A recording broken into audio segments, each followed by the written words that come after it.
say that this slowly I've been able to, get the pieces back together. But as far as everything, effective, it was something that really it knocked the wind out, because due to domestic violence, and most people will find that it creates a division. One group will say, well, they will understand and believe it. The other group won't necessarily understand it. And so for me per se, and I knew the type of person my father was, he never confessed his faults. He always made the other person look like the victim. That's a behavior that most people who are abusers have. They never confess to the things. They always blame it on the other person. And so what happened was, if you're not in a situation, it paints a picture about the person that you don't even know, and that person can't even defend themselves. And so what I found that during the midst of it, I remember this is when we went to court and my father assaulted my mother, and I said to myself, I'm not dealing with this anymore, and I called the police. And when we was in court, we literally could see the divide. I had my mother and I was on one side, his family, and him was on the other side. And I said, you know what? I'm just not gonna do this. I said, I'm not dealing with you, and I'm not dealing with them anymore. They didn't have anything to do with it, but I perceived that they sided with him. So I just said, you know what? I'm not dealing with that. Now at this time here, there's still some hurt there, because I'm young, I'm experiencing that, I'm going through that. There's still a little pain there, but it's slowly getting better and better.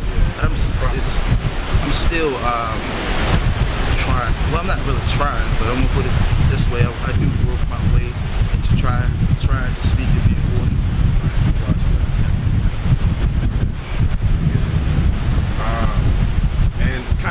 I was going to say, to piggyback off this last question, you kind of did that yourself.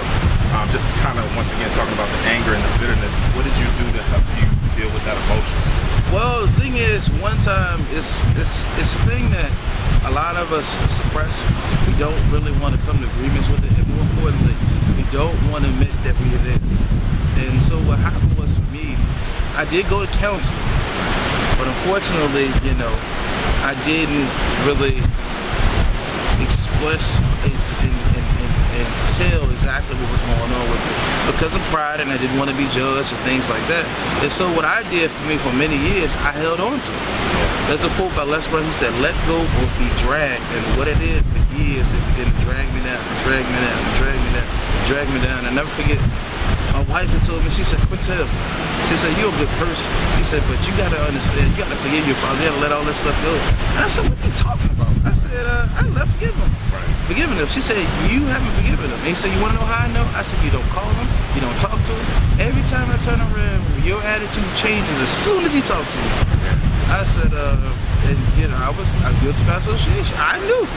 And I said to myself, she's right.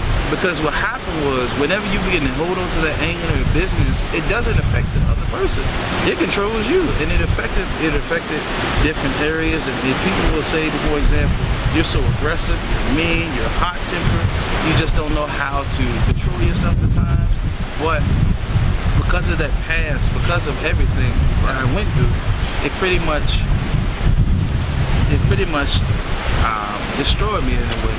And so what I did was, I just had to be honest with myself. I had to do some praying. I had to get in the Word. More importantly, I had to really acknowledge where I was at. And so what I did from at that point was, my wife had showed me a movie. And she said, "I want you to show you this movie. It was if I can only imagine." And I saw that movie, and I broke down and I cried the entire movie, because I felt just like it. That's kind of similar to the situation that I went through. Except his mom left, my mother stayed. And so from that point on, I called my father, I told him, I said, "I need to talk to you." And he said, what do you need to talk to me about? I said, "Yeah, I just need to talk. I talked to him on the phone." Pulled up and got there. I just drove around for a little bit, picked him up, drove around for a little bit, and then we went just talking. I said, "Dad, I know I haven't been the best, but I said, I want to let you know for this past, I forgive you for all the stuff." And it took courage, but this is what he said. He said, "Time heals all wounds." I didn't get an apology. I didn't get anything. But more importantly, I just accepted it for what it was. And I moved on with my life. And And from that day, I was free. And that's what I had to, that's what I really had to do.